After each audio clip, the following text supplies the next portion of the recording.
Καλή σας μέρα. Η μουσική, φίλοι μου, εθεωρείτο από την αρχαιότητα εφεύρεση των θεών.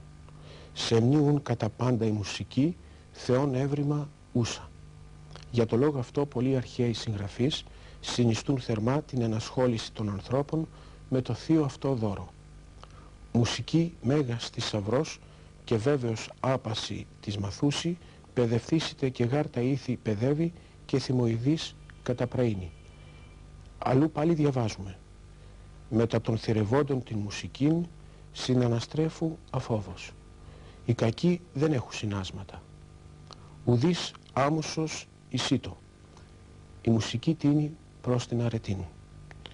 Εν μουσική και γυμναστική δείτε τράφθη των άνθρωπων, γράφει ο Πλάτων.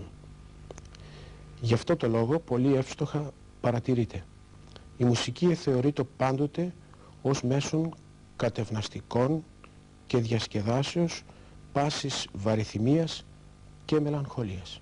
Ας περάσουμε λοιπόν και εμείς στο μουσικό μέρος της εκπομπής μας να παρακολουθήσουμε τη χοροδία Σαλαμίνας που διευθύνει ο πρωτοψάλτης Ανδρέας Αναστασιάδης.